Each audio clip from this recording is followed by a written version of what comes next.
friends, and welcome. Hello, hello, and welcome to Beyond Small Talk every Thursday at the 4 o'clock Eastern Standard Hour, except this one. This is the nighttime edition. Well, for me, nighttime is 7 p.m., so it's the nighttime edition of Beyond Small Talk. Real women, real conversations, elevating womankind one talk at a time.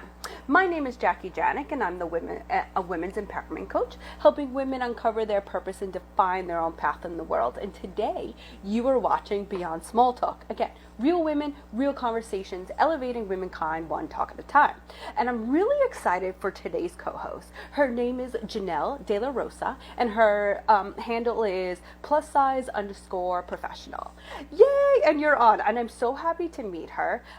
This is our first in real life meeting, and the topic is around Plus Amplified. Now, Plus Amplified, she's the co-founder of this wonderful organization. It's a community dedicated to redefining the fat experience. And I am just so excited to talk to her. Women's bodies, what does it mean? What does it look like? People have a lot of opinions about it lately, and I want to hear from her perspective.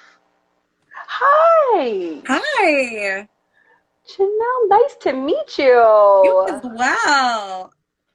I have just been loving your IG, so I'm putting all your information here. Oh no, did you fall off? Oh shit, she fell off. Oh my god, let's get her right back on. Ah! How did that just happen? Oh shit. Janelle, we just lost you. Okay. Now we're coming right back. That was so weird. Okay, I know Mercury is out of retrograde, but a lot of shit has been happening in my tech world, and I don't understand why. Hi. We're back. What was that? I was like, I don't know what happened. I know, like, oh, I'm so excited to meet you. Boom. I don't know what happened. and I know Mercury is out of retrograde, but I still feel like shit happens afterwards. Like it doesn't just cut off, right? I know. I agree. Oh my god, so I'm very excited to meet you and having this conversation. I'm like, oh, I've been watching you. I'm a little fanning out on you. So excuse me that I'm tripping over my words, but welcome to Beyond Small Talk. Thank you. I'm so happy to be here. I'm so happy that that Tanya connected us. Yeah, she's wonderful and awesome. I love her. And, I've known her for almost 10 years now, and I'm like, have I really known you that long? But you haven't aged a bit. She always looks so flawless. Tanya and I met at Luminary. Yeah. So she's a member to Luminary, and I used to run the membership and overall new partnership, essentially development over at Luminary, and that's how we met. That's awesome. I did not do you any justice by introducing you at all. Can you introduce yourself? Yeah, absolutely. So hi, everyone. I'm super excited to be here and to be having this amazing conversation. My name is Jenelle de la Rosa. My pronouns are she and her. To give a little background on myself and where I hail from. So I'm originally from New Jersey, but I've been in Brooklyn, New York for about 10 years now. In terms of my background, I like to say during the day, I'd say holistically, my overall goals and what I love to work on is just I work in diversity, equity, and inclusion. During the day, what that looks like is I work for an organization called JobWell, which essentially we work to develop and help Latinx, Black, and Native American professionals and students be able to connect with organizations. So I am a diversity consultant there where I work and partner with Fortune 500 companies on helping them with basically strengthen their diversity hiring practices and what that looks like. And I've worked in diversity for probably about 5 years now. And then I would say on the side of that, and my baby that's close to my heart, as you mentioned, is Plus Amplified, which is an organization that we we started about, we like came together, I want to say like about 2 years ago now. But we've been kind of launched for about a year, which is still in the diversity realm of things, but it's really focusing on size diversity and creating an inclusive community for individuals to be able to, upskill, have resources and tools and network.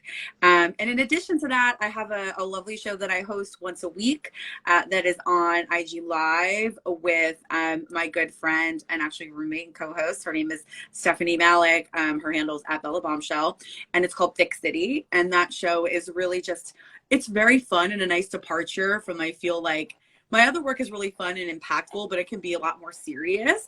So I think our conversation and our show that we host on a weekly basis is really more focused on just like living in a plus size body in New York City, dating, she's a plus size model and influencer, and like what that experience is like for her. And then also just like our experiences, like living, in New York in our 30s, essentially. That's awesome. I caught the episode when you were talking about interborough dating. Oh yeah. Which I think, because before doing this, I dabbled in love and relationship coaching, and I was single in my 20s in New York, and I felt the same way.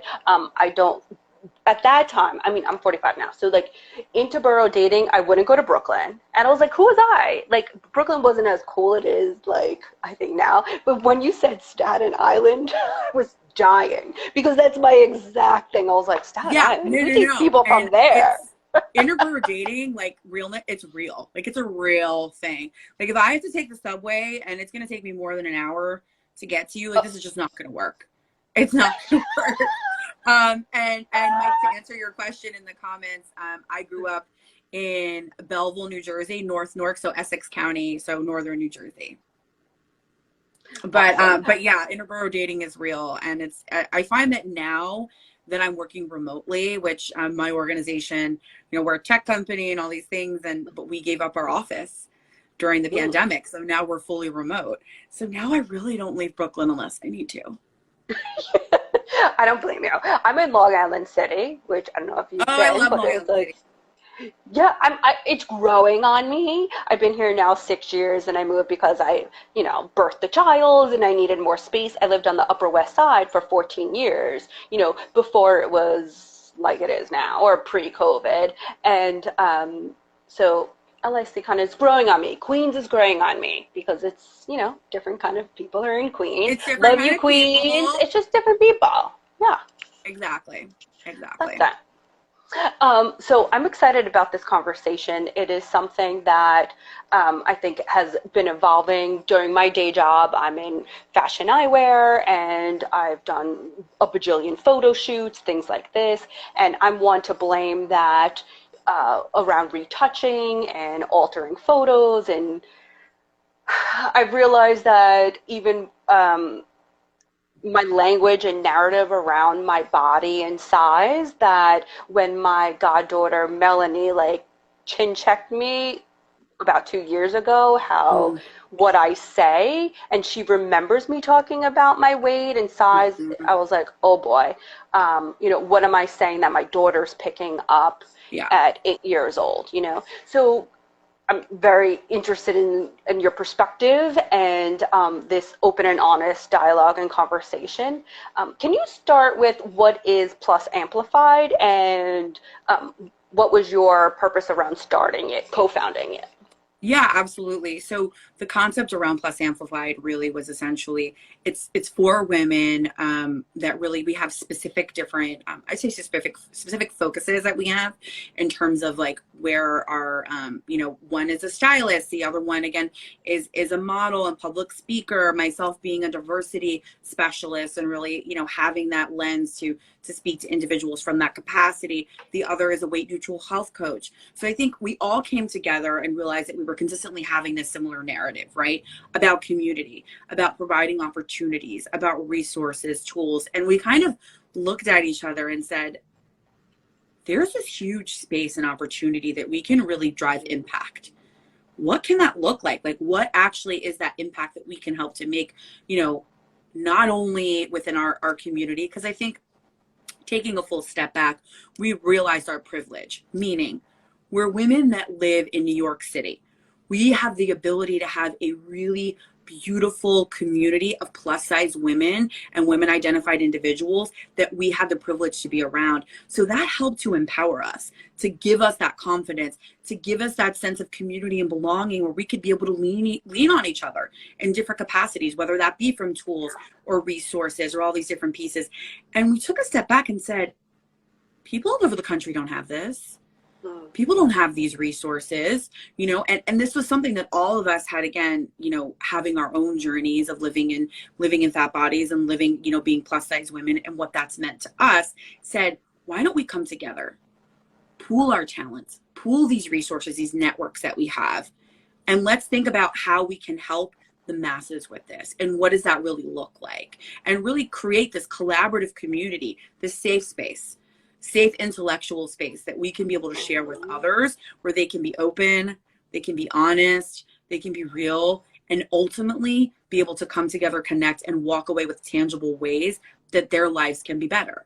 Whether that be just from like a networking capacity and meeting other people that are like yourself, or that you feel open to talk about things, or from a resource perspective, how do you thrive? How do you thrive in your life and deal with the fact that the reality is, when you think about the world of diversity, equity, inclusion, size, it is something that affects all of us. Size, equity, that component, that piece, and it's something that the majority of people don't talk about, or they feel uncomfortable talking about. So we really wanted to be disruptors in the space. Yeah, and I think after, you know, reading, and I just love a community dedicated to redefining the fat experience. One, I love community. That's why I started Beyond Small Talk. I want to have these conversations where people feel safe and to come to a space that if they don't know, it's okay to ask. There's no like dumb question. So I preface that by saying the word fat, how do you feel about that word? And, you know, like what's your thoughts around it? Right, because great question. The word fat has become this 4-letter word. Taboo. This word that it evokes pain, it evokes hurt, trauma, all these different things. Mm-hmm. Why? Because we've allowed it. We've allowed it to take on that form, right? So what we wanted to do, and actually we created an entire series, that the series was called Redefining the F Word. The concept being, how do you take away the power that we've allowed this word to have? So I think for me personally, you know, as someone that has always lived in a plus size body, you know, that I was sent to fat camp when I was a child, when I was 9 years old. You know, it's been something that I've been on a journey with my entire existence. So there was a lot of trauma that lived within that word. And for me, for a very long time. And I think it's something that I still am on a journey with, right? But I think what I've learned to do is to remove the stigma and the trauma from the word. It's an experience that you've tied it to in your life, and not to give that word power, and not to let the people that are leveraging that word against you hold that power.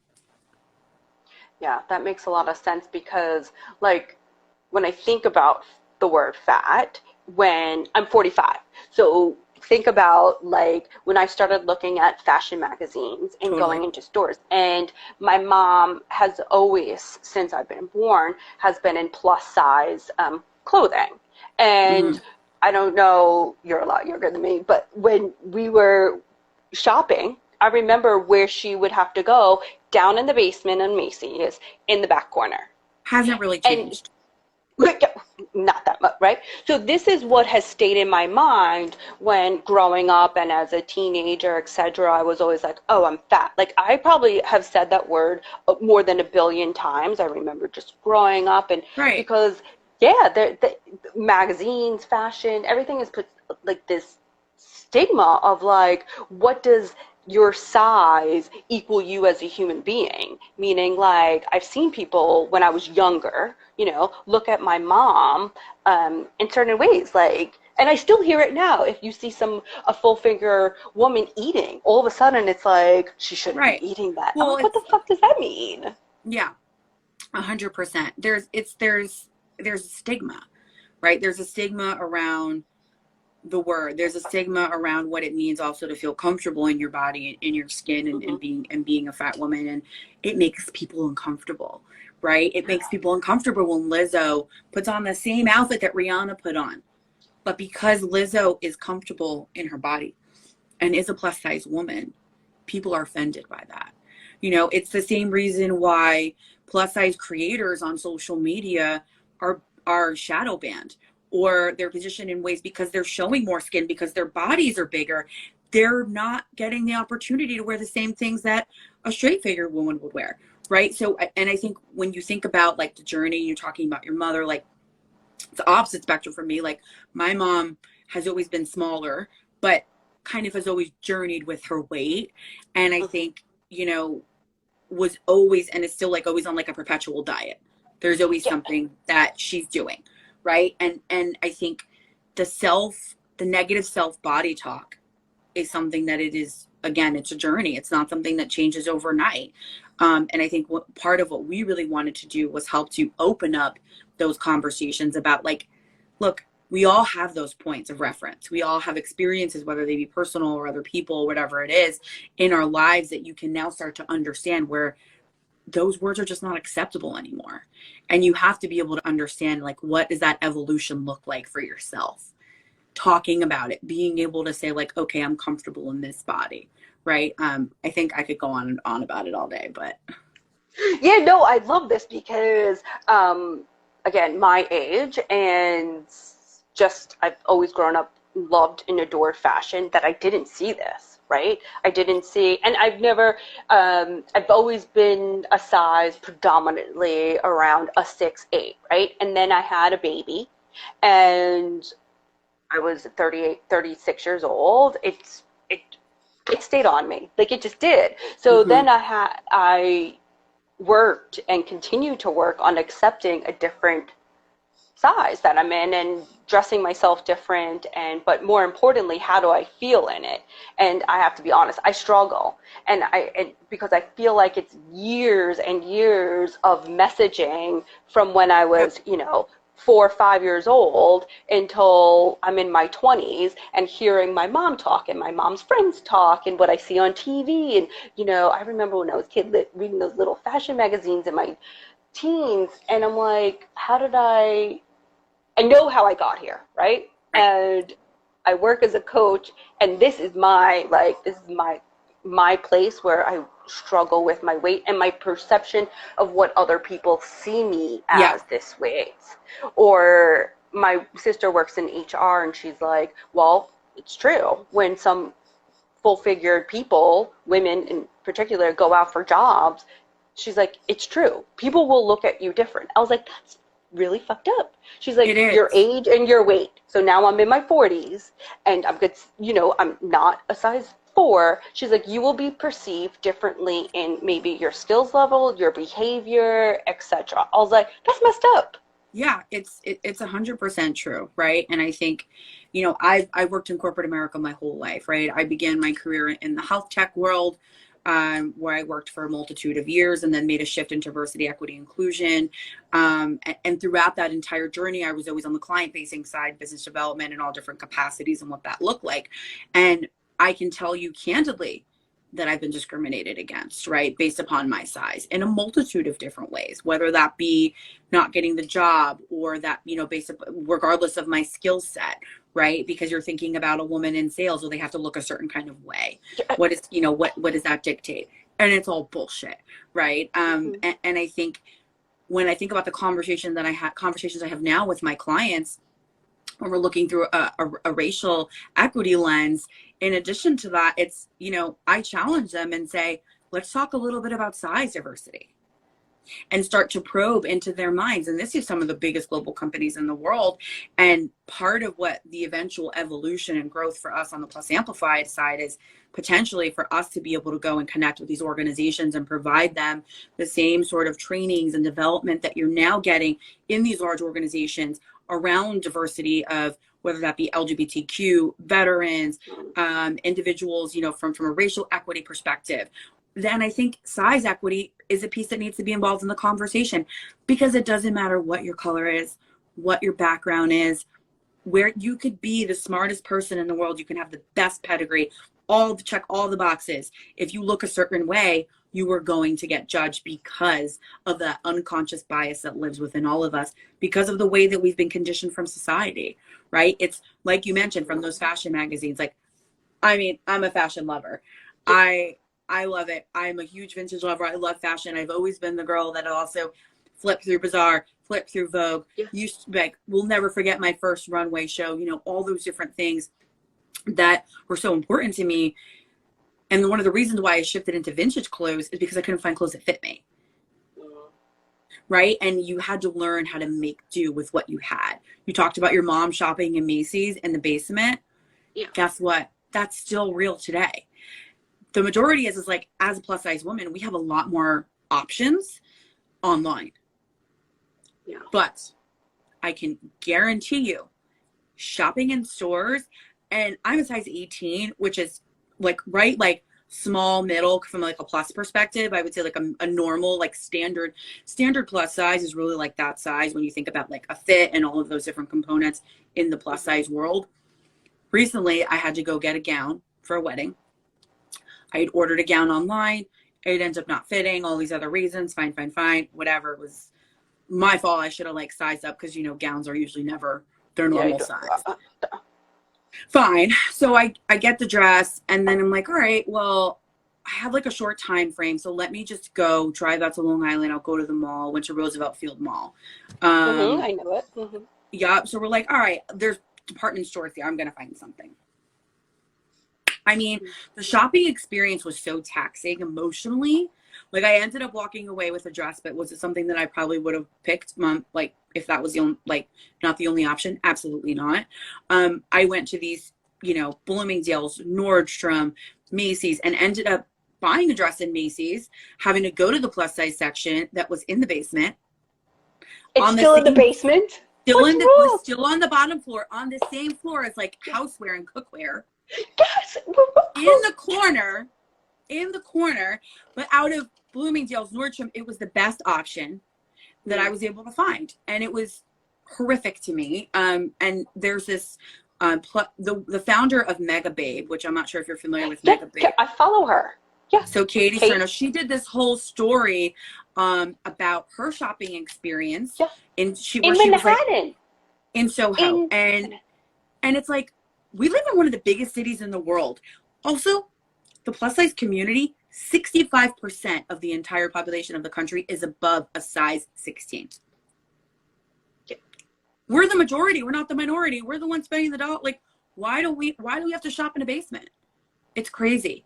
It's crazy to think that I had to go to Long Island, that I couldn't trust that I was going to get enough options in Manhattan. Which is insane. Which is insane. Why do I have to order everything online? Why can't I deserve an in-person shopping experience? But I digress. It just goes back again to having the right people in the room.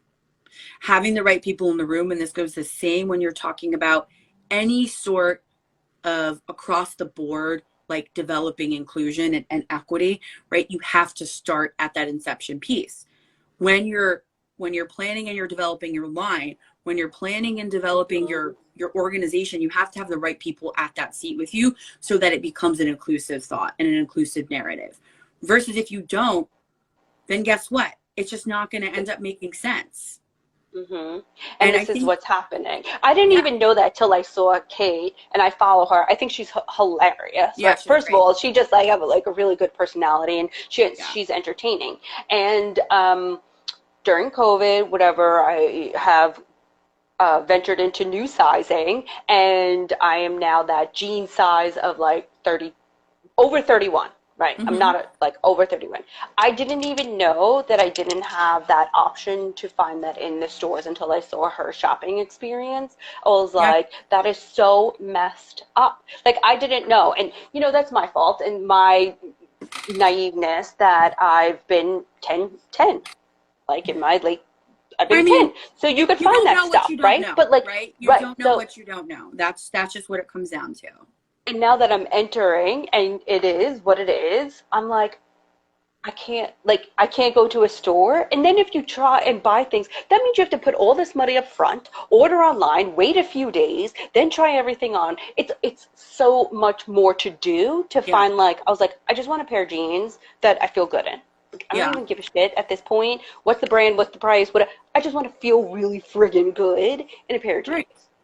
Exactly. I will say as, you know, and again, like I'm a fashion girl, right? I Yeah. love mixing and matching different pieces. I love the art of shopping in stores. You know, I love having that option. I love having that experience. And recently, and again, like I hadn't shopped Old Navy and oh my goodness, in forever, ever, ever. I leverage them usually for like workout clothes and things like that. But so they came out with this new body equity campaign where now they're carrying in stores all the way up to a size 30. And they don't have a plus size section. Everything is just across the stores, like in general, like from zero, double zero, all the way to 30. And let me just tell you, I had the most phenomenal shopping experience when I went there. Hmm. It was so easy to be able to find things. They were so accommodating. The fact that I was able to walk out of that store with 2 pairs of jeans, workout clothes that fit, everything that fit, try them on and feel comfortable, like that to me. And what I walked out spending like $300 because again, I found Yeah. things that fit. I was able to have that in-person shopping experience. And it's crazy to me that like, you know, again, that is not the standard. Right. And that Old Navy's the first one to do. No, no shade on Old Navy, but I No, shop but there for it's the Old same Navy, right? things. It's not, Like, you not know, getting it's high-end like you fashion have all or the most. these, Yeah. right. You have all these other lines that are now providing more options and doing this plus size, but none of them are carrying in stores. I love Right. Madewell jeans. You think that they carry plus in store? No. Sometimes very like they're like it's sporadic, you know, you never know. Or they'll Yeah. be like, yeah, we carried it, but only in this store. You know, like Right. And they'll I have love one. Veronica Beard. I love Uh-huh. Veronica Beard. We did an event at Veronica Beard um wow, right before the pandemic. So like 2 years ago now, which is crazy. And their Soho store for their plus collection. Love them. But like, again, they only carry plus in certain stores and subset of sizes. So again, I think it's really the fact that we're consistently still in this place where as plus size women, we don't have an opportunity to have an in-person shopping experience in going into 2022 when we are the majority of the population. It just doesn't sit right with me. Completely. And I saw on the site, and I posted it, that you said that stat of like, what's the average size of an American woman? And then also that clothes aren't always, brands don't even cut clothes for us anymore, or Oh, they like, what the heck? it's crazy again. Like, you know, I think this just goes across the board, like in fit Yeah. modeling in general. And I know this because, you know, I have a lot of my friends in the plus size community are also models and are fit models for different brands. But the wide range of inequity in sizing is just astronomical. You can have you could be a size 14 in one brand, and then you're a size 20 in another. It's insane. There's And no cohesion. no, and it messes with my mind, it messes with, Oh right? no, So mine it too. messes, Everyone, right? right? And it's They're like like, what the there's, heck? you know, there's vanity sizing, right? Where it's like they'll, you know, again, they do the ladder where they'll make you feel like it's smaller, all these other things. But it's just like, why can't we have size equity across the board under Yes. at least to a certain component, right? There's always going to be certain instances that are potentially going to be different when you think about like a cut of a jean and Yeah. things like that and a dress and whatever, but some sort of consistency would make all of the difference. So again, like taking a step back and thinking about Plus Amplified and all this work, we're thinking like all of these women that don't have access to community, that don't have access to have these conversations, that they're not alone, that they aren't the minority, that they are the majority, right? That they have the power inside of them to combat the fact that this word has ruled or dictated probably a lot of their lives for a long time. Mm-hmm. And that a lot of them don't find solace in their partners, or, you know, they're the only plus size person in a friend group, all Yeah. these different things, you know. So I think all of those culminated, you know, aligned for us really wanting to have this community space, this place that people could come and be authentic and really be able to understand and have those tools to take away from our different programming and workshops and things, like how they can really thrive. Yeah. And be armed with changing the narrative when they get, people saying, oh, this is not right, shit right at them, right? Like people are going to say, or they have the preconceived notion of what does it mean to be a plus size woman, that maybe it has this connotation of X, Y, or Z, that to have the community where you're prepared with like, no, that doesn't mean that, right? Right. So whatever, debunking the myth that, oh, just, well, I'm a plus size person, but that doesn't automatically equate I'm unhealthy, No, right? it doesn't. It also doesn't Right. define me, right? And I think there's so many. Understanding that just because I'm plus size does not mean, like, that's not a box I need to check.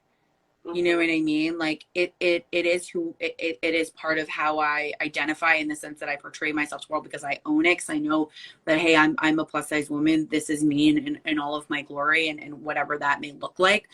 But yeah, I think the fact that, like, again, to your point, not letting it take over your life, not letting it be that place again that you feel completely isolated, because a lot of people feel extremely isolated and don't understand that there is strength in numbers. Community does something different for you.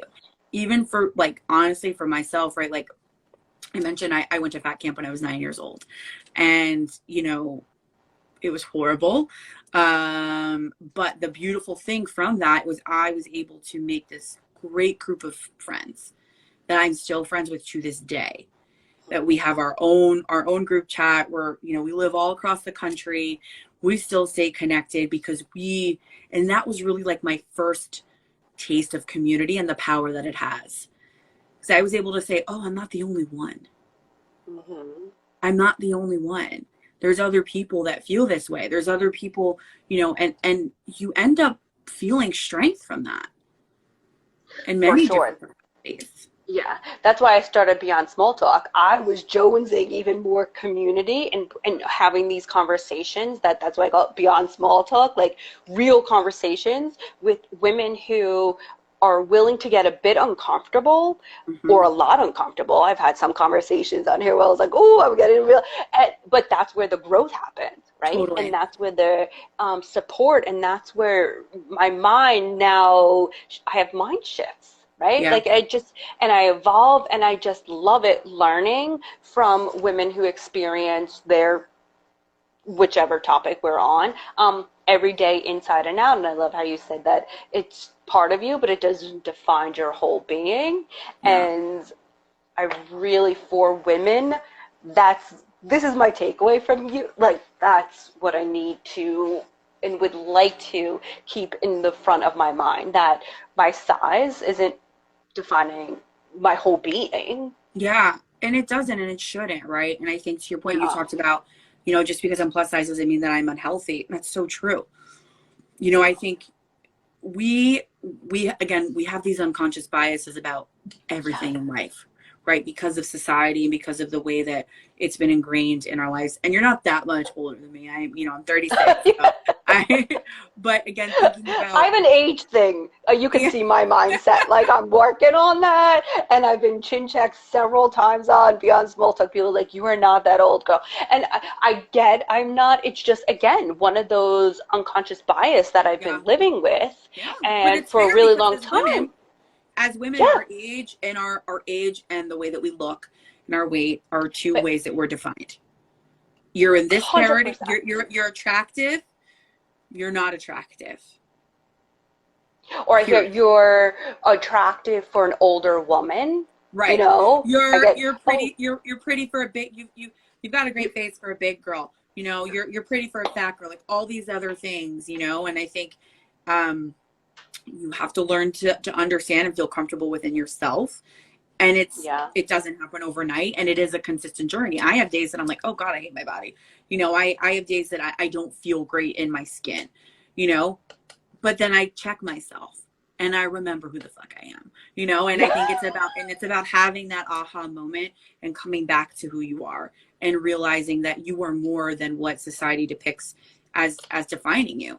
And I think, you know, whether that be your age or whether that be your weight, all those things are really important. And I think from a, you know, from a resource perspective, community is really great to be able to have that to lean into from a support side of things. I think understanding the fact, like when you think about negative self body talk, that is a huge area. But I know for me, I still have to check myself once in a while while I'm doing it. You know, it happens all the time. And I think growing up specifically in like the 90s, when like heroin chic was the thing, when I was like a size 12 and I thought I was so fat, and I was being called fat in my friend groups, you know, and I was being made fun of when I was a size 12. And I look back now, I'm like, God, I was tiny. I'm like, what the heck? You know, like again, it's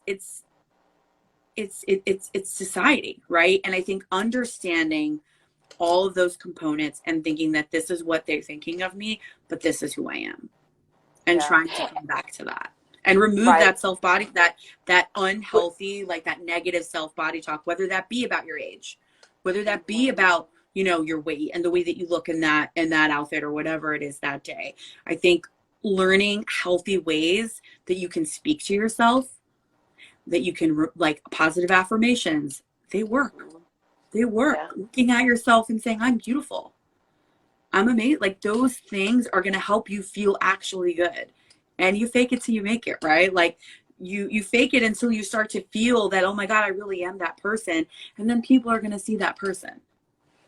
Yeah, 100%. Because again, we're not that far apart, but I am in the world of, you're right, growing up in the 90s, I've always loved fashion since I was a young girl. Yeah, and what did we see? You know, what did we see in the magazines? What did I see in stores? All that. So, and also age. So I have like ageism and sizeism, like, you know, in my head. And I, like you said, positive affirmation. I check myself a whole lot, and I catch myself a whole lot. And I say, okay, this is really deep-rooted beliefs about myself that I'm processing and working to. So anyone listening, I also offer to be gentle. These are years of dialogue that I'm like fighting, you know? Totally. You have to give yourself grace. It doesn't happen overnight. I just had therapy before, like in between, you know, like in between my last meeting and our call, I had my therapy session, right? Like you have to talk about things. You have to be willing. Again, it's giving yourself that space, that grace, that availability to be vulnerable with you, and understanding that it is a journey, that it's not something that's going to happen overnight. And also that, you know what, you're going to have moments where you're going to feel shitty. You're not gonna, no one feels amazing 24/7, even if you're on good medication. You know, there's still points. There's still points that you need help. But I think that's also where community comes in. Where like you having Beyond Small Talk plus Amplified, having good girlfriends, having other people that have similar experiences that you can lean into, that can be supportive to you, you know, while you're navigating life. And I think for us, it really was like, okay, let's think about and talk about what these resources could be. So it's like right now, from the organizational standpoint, we're really refocusing on developing a ton of tools that we're going to be putting out to the world, specifically resources, fat positive doctors and practitioners, whether that be a yoga instructor, a dance studio, a doctor, a fertility doctor. Because let me tell you, we did a whole event around being a parent and fertility as a fat person. And wow, the experiences that I've heard from the women that we have interviewed on that panel and the women that attended that event, it blew my mind. The biases and the negative experiences that they felt as women that were unable to go through fertility processes, doctors that didn't want to even take them on as clients. It just astonishing, you know. And I think we're working to collaborate and put together all of these resources so people in the community can tap into that, you know, like thinking about size equity also in space. For instance, if you go into a place, what do their seats look like? Yeah. Going to on a plane, you know? On a plane, right? Like how awkward does it feel? Like, I'm a part of a group, a Facebook group that's called Traveling While Plus Size. And it's all about experiences of traveling as a plus size woman.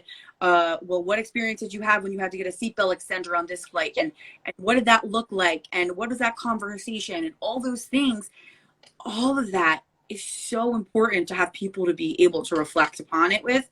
And again, also share those experiences, specifically because, to your earlier point, there's so much bias that lives in the And it's eyes. sad, even in the health community, there's bias. Oh, yeah. Even when you go to a doctor, I remember now just what my doctor said, and she looked at my weight and she says, you know, it's important to limit your carbs. She said that to me.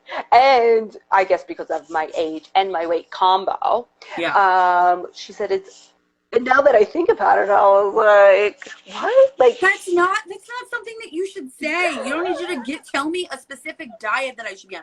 Listen, I'm all for doing what you want to do for your body, whether that be you want to get plastic surgery, that's your journey, get plastic surgery. You know, you want to be on a diet, that's fine, in a healthy way. You know, do things that work for you and that are, you know, I think everything in moderation is the direction to go. You know, I'll be the first one to say, like, hey, guess what? I get Botox. I love it. I need it a little bit. I don't get a ton, but it's helpful for me. I look at myself on screen all day long. That's something that I want to do for me. You know what I mean? So I'm not going to judge anyone that does anything specifically for themselves, but I think it's also about understanding what's your mind frame when you're doing those things. Mm-hmm. You know, and I think going back to that, like that bedside manner, it's so imperative. You know, again, I was 9 years old in fat camp. 9 years old. I'm not fat. I'm a child, and it's baby fat. Like, I'm growing. I'm developing. How am I going to, like, the fact that you're putting me through this intense diet and workout regimen at 9 years old is it's just beyond, you know, and it's still happening to this day. Completely. And I'm catching myself with my daughter, right? I'm catching myself because I see them, the words of myself in my early, you know, tweens and how I felt in my own body. And I see them coming out. And I was like, can I just catch those words and get them back in? Because I don't want to put that on her. And that's why I was happy for this conversation, because I don't want her to get my shit around my body image thoughts. And that's what happens, right? Let's be honest. It filters down.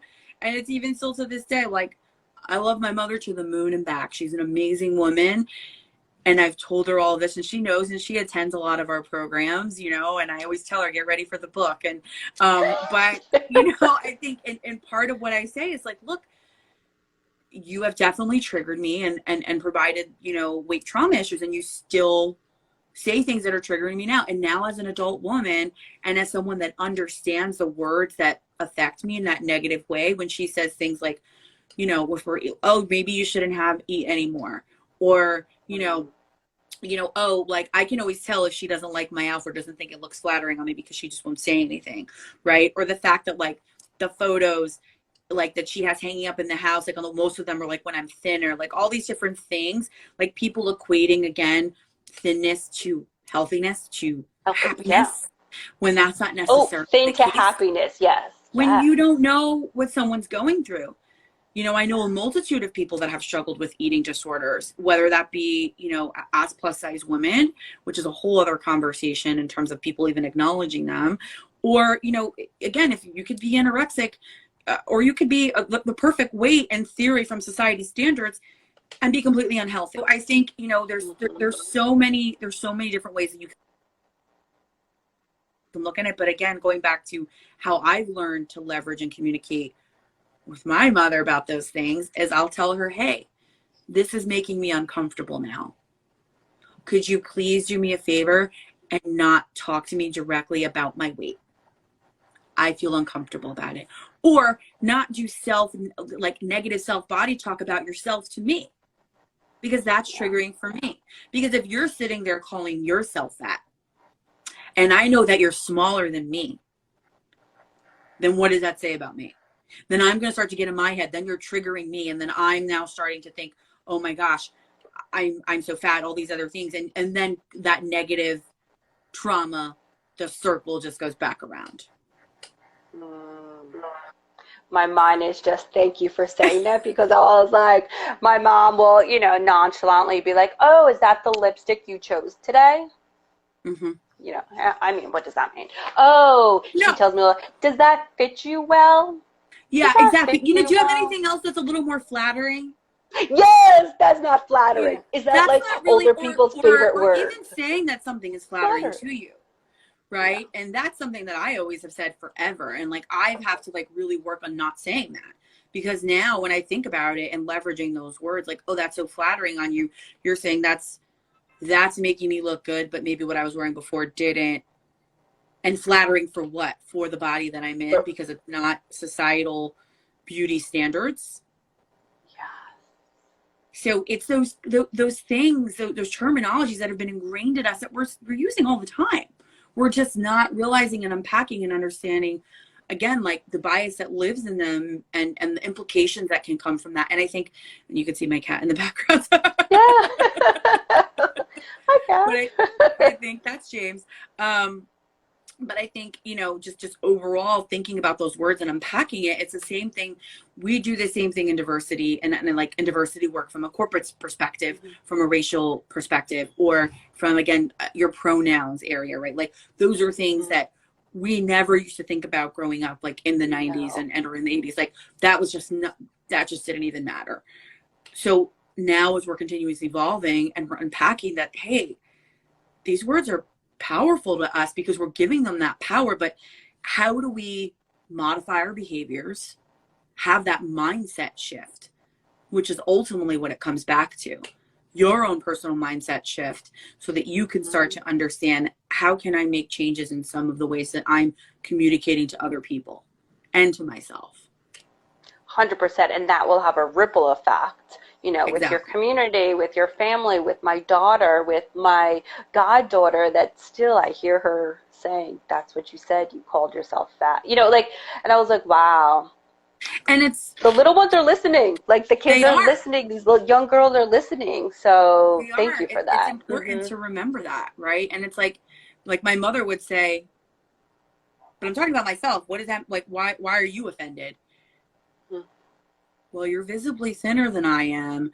So if you're sitting there calling your A, then that means that you're saying that, I mean, think about the pandemic. Take a step back. Think about the whole pandemic, Yeah. where people were more consumed with staying fit and losing weight and afraid to have gained weight than they were to get COVID in certain instances. Like there, this like obsession, with wanting to fit that societal standard of beauty, Hmm. and not, Yeah. again, not giving ourselves grace.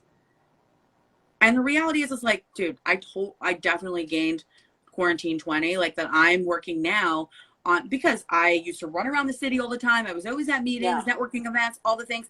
I work remote now in my apartment. So I have to push myself to get my ass outside.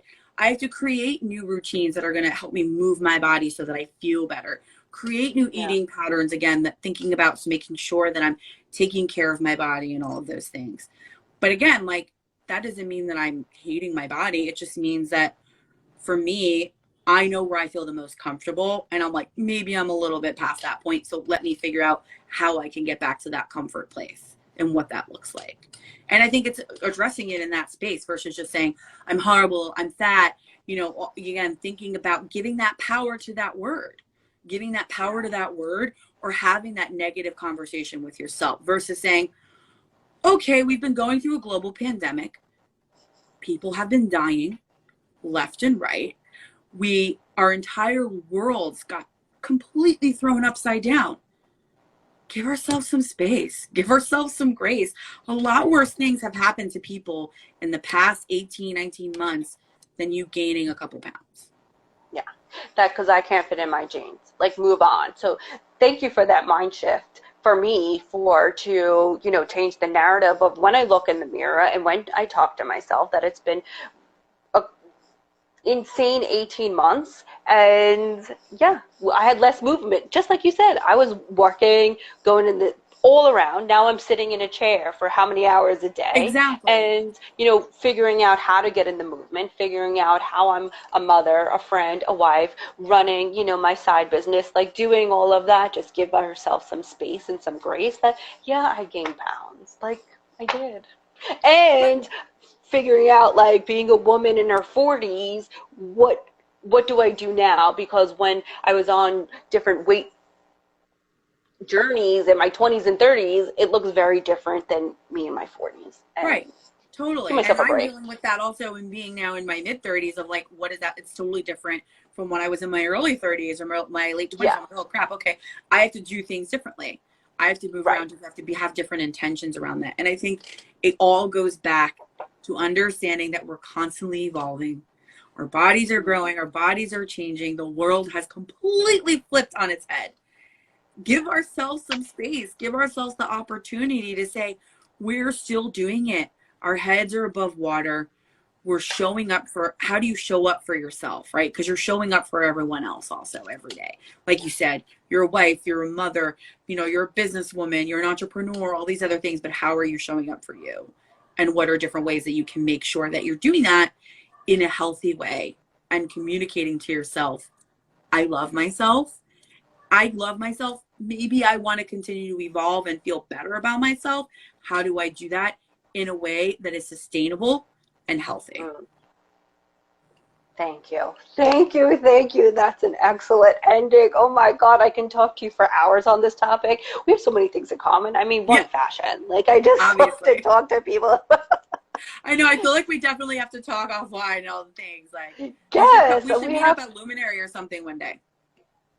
I am all in to do that because this is like a hot topic on my like radar right now between fashion and since journeying into, again, I bring up my age and where my body is today. And I talk a lot about perimenopause because I'm in it. Like, I'm deep in it. And, you know, things happen during it. And I'm like, I'm not old enough to be in perimenopause. But, yeah, my body is like, yes, you are.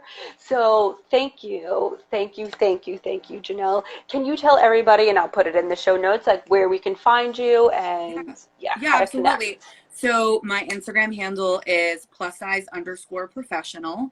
And then if you go on +size_professional, there's a link to Plus Amplified. And then ThicCity, which is the name of the show that I co-host every single week on Wednesday evenings at 8 p.m. Eastern Standard Time. We go back and forth currently between my Instagram and then my co-host Instagram. But very soon we are going to be live and up on YouTube and also on Patreon. So we're super excited for that. And if you stay tuned to our Instagrams, you'll find all that information you need to know. Thank you so much. Everyone follow her. Like she said, ThicCity. It's like a good, fun, refreshing. I was like, you guys are really funny. Thank you. Which it's such a nice departure where it's like, you know, again, like I feel like I'm talking about like very serious conversations all day long with like global banks and all these other things. And then I'm like, I'm going to dress up as a unicorn tonight because it's Halloween. Hey, you have different interests. So thank you, exactly. thank you. Again so much. This has been great. Thank you all for joining us. And I look forward to us talking again soon. Thank you. Thank you, everyone, for joining Beyond Small Talk. Next week, we're back at 4 o'clock. Thank you for keeping me up and delaying till, 8 o'clock. Thank you. See you all then. Bye. Bye.